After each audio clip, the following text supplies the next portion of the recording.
Ever wondered if AI is truly getting smarter or maybe just getting better at making things up? Well, this week, we're diving deep into the latest AI breakthroughs and some, frankly, bizarre happenings. We're pulling these stories from a recent review on Podcast de Philippe to help you get right up to speed. Indeed. We've got a really interesting mix today. It touches on AI capabilities, some surprising quirks, and, well, its real impact across different industries. Yeah, our mission here is to sort of extract the key insights for you. Exactly. Connect the dots on what's actually happening. Okay, so let's unpack it. We've got a report on how reliable these AI models actually are. Then there's this wild story about AI lies leading to new tech features. Right. And we'll also look at how AI is changing workplaces, factory floors. And even the concrete under our feet. Seriously, concrete. So let's kick off with AI reliability, or maybe the lack of it sometimes. We all hear about AI hallucinations, right? But how do you actually measure that? Well, there's a French startup, Giscard, that's developed a new benchmark. It's called Fair LLM. Fair LLM. And it's specifically designed to rank AI models on how much they, well, hallucinate, or maybe more accurately, how reliable they are overall. So how does that work? What makes it insightful? What's interesting is its approach. It looks at 4 key things, and one is specifically resistance to hallucinations. It checks if the AI just invents stuff when it doesn't know, instead of, asking for more info or just saying, I don't know. So it's about accuracy, trustworthiness. Exactly. And the results. Higher percentage means more reliable. Meta's Llama 3.1, it's currently leading, got an 85.8% overall reliability score. 85.8, that sounds pretty good. It is. Close behind are Gemini 1.5 Pro and actually another Meta model, Llama 4 Maverick. Anthropic's Claude models also do well. Claude 3.5 Sonnet hit 91.7% just on that resistance to hallucinations part. 91.7. Wow. Okay, so some are doing really well. They're setting a high bar, yeah. But it's always interesting to see who's not doing so well, right? Right. And down near the bottom, you find Mistral's models. Mistral Small 3.1, Mistral Large. They're struggling a bit more in this ranking. Okay. But who's the worst student here? By a pretty big margin, actually. It's Grok 2 from X's AI. Grok 2. What was its score? Just 61.38% overall success rate. Well, it's a noticeable gap compared to the leaders. 61%. Ouch. And it gets worse. What's really concerning about Grok 2 is its goal on preventing access to blocked stuff, like dangerous instructions. Like the jailbreak test. Exactly. It scored an incredibly low 27.32% on that, meaning it's really quite easy to trick it into bypassing its own safety filters. 27%. That's bad, like asking how to build a bomb or something. Precisely those kinds of things. So this isn't just about making up facts anymore. It touches on serious safety, ethical concerns. Right. That really highlights the maturity difference between some of these models. Sure. Okay, so AI unreliability can be a serious issue. But sometimes the errors lead to weirdly positive things. Speaking of AI making stuff up. Yeah. You have got to hear this story about an AI hallucination leading to a new feature. Oh, the SoundSlice story. Yes, it's a great example of unexpected innovation. Tell us about it. What happened? So SoundSlice is a music notation app. And one of their developers, Adrian Hollivady, noticed something really strange. Users were sending in Ajay guitar tabs. Those text-based things. Like from the old internet days? Exactly. They were sending these in, expecting the app to just read and translate them into proper notation. But SoundSlice didn't do that. It wasn't a feature. Huh. So why were people sending them? How many? That was the weird part. They were getting like 5 to 10 of these images every day. 5 to 10 a day of something the app couldn't even process. Right. So they looked into it. And guess what was telling users to do this? Well, you guess. ChatGPT. Bingo. ChatGPT was hallucinating. It was completely convinced SoundSlice could process Ajay tabs and just kept telling users, yeah, just send your file over to SoundSlice. No way. It was basically gaslighting users into thinking the app had this feature. Pretty much. But here's the kicker. Instead of just, trying to fix ChatGPT or ignore the emails, the SoundSlice folks saw something else. An opportunity. Exactly. They saw this clear user demand, even if it was created by an AI mistake. So they apparently spent just a few hours and they built the feature. They just built it because the AI lied about it. Yep.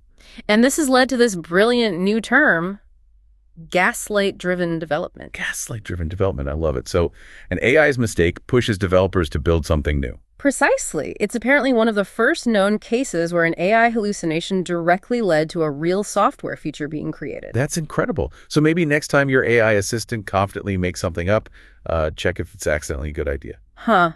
Maybe. It definitely changes how you might look at AI errors. Okay, so beyond the quirks and accidental features, AI is making really big, tangible waves in how we work and build stuff. Let's shift gear a bit. Right. Let's look at industry and the workplace. First, manufacturing. You were mentioning vision-enabled robotics. Yes. This is really changing quality control on factory floors. Think about inspecting parts for tiny defects. Humans do it, but it's slow, tiring, prone to error. Sure, consistency is hard. Exactly. But now you combine computer vision AI that can see and interpret images with robotics. These systems can spot defects with amazing accuracy, much better than humans, often in real time. So they just watch the production line. Yeah, and they can adapt, too. If new types of defects start appearing, the AI can learn to spot them. It just operates constantly, reliably. It cuts down errors massively. That sounds like more than just a small improvement. Oh, it's transformative. It shifts quality assurance from being this separate, often manual step into being a core automated part of high-performance manufacturing. It's a huge leap for industrial AI. A huge leap. Okay. And what about the office workplace? You mentioned Perplexity AI. Right. Perplexity AI, they're backed by some big names, NVIDIA, Jeff Bezos. They've launched something called Comet. Comet, is it just another AI assistant? Well, they're positioning it as more than that. It's an AI browser designed to autonomously manage complex tasks. Autonomously manage. Oh, okay. What does that mean in practice? More than just like summarizing an email. Definitely. This seems to be pushing towards what you might call role-based automation rather than just tool-based. Role-based versus tool-based. Explain that. So tool-based is using AI like ChatGPT or Copilot to help you do a task, writing, summarizing, coding help. Role-based, with something like Comet, the idea is the AI takes on more of an entire role, like a virtual executive assistant. So it could handle scheduling, manage email threads, do complex research without you prompting every single step. That seems to be the goal. Taking initiative, making decisions within that role, learning and adapting over time, not just waiting for the next command. Wow. Okay, that sounds potentially incredibly efficient. But it also brings up that big question, doesn't it? It's productivity versus jobs question. Yeah. Is this the start of a massive productivity boom, or does it accelerate the skills gap with AI taking over roles humans do now? It absolutely fuels that debate. The potential productivity gains are huge. I mean, imagine freeing up all that time from routine tasks, but the concern about the skills gap is very real too. So what's the takeaway? How do people or companies even prepare? It signals a need for adaptation. Industries probably need serious investment in reskilling, helping people shift from doing those tasks to managing, overseeing, collaborating with these AI agents. It might mean rethinking job roles entirely. Collaborating with the AI, not just using it as a tool. That's a key difference. Precisely. It's about working alongside something more autonomous. Okay, let's zoom out one last time to something really fundamental. Concrete. How is AI possibly helping with concrete? This one is genuinely groundbreaking. Researchers at the University of Southern California developed an AI model called Allegro FM. Allegro FM. And the computational power here is just staggering. It can simulate the behavior of billions of atoms at once. That's like 1,000 times more complex than what older models could handle. Billions of atoms? Yeah. 1,000 times faster. Okay, so what did they discover with this power? They found a theoretical pathway to create carbon-neutral concrete. Carbon-neutral concrete? How? Oh.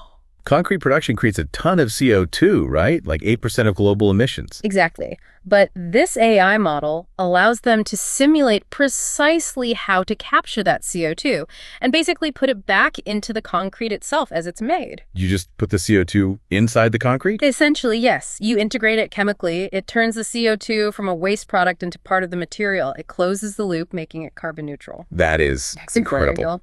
But does it make the concrete weaker or something? Actually, the opposite. The simulations show this carbonate layer formed by adding the CO2 makes the concrete stronger, more robust, more resilient. Stronger and carbon neutral. Yes. Think about concrete that could better survive wildfires, extreme weather, and not just stronger, but longer lasting. We're talking centuries. Centuries, like Roman concrete. That's the comparison they're making. Ancient Roman concrete has lasted over 2,000 years. Our modern stuff, maybe 100 years if we're lucky. This AI-designed approach could potentially mimic that ancient durability. Wow. So how is AI the key here? Why couldn't we do this before? It's about speed and scale. Traditionally, designing new materials meant years of painstaking calculations, deriving quantum mechanics formulas for every single element interaction. Slow, laborious. Right, trial and error in the lab. Exactly.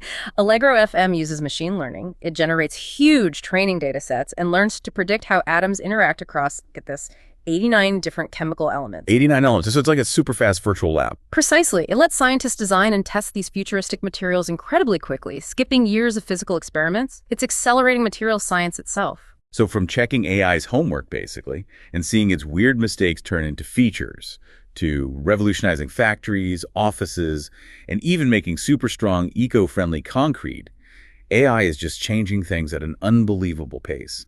It really is. And it brings up that crucial question for all of us, doesn't it? As AI gets woven deeper into everything, how do we keep adapting? How do we leverage its power responsibly while navigating all these unexpected twists and turns? A question we'll definitely keep exploring. If you found these insights as fascinating as we did, you'll really enjoy the deep dives over at Le Podcast de Philippe. Absolutely. And please help us continue bringing you discussions like this by subscribing. We're trying to reach our goal of 1,000 subscribers.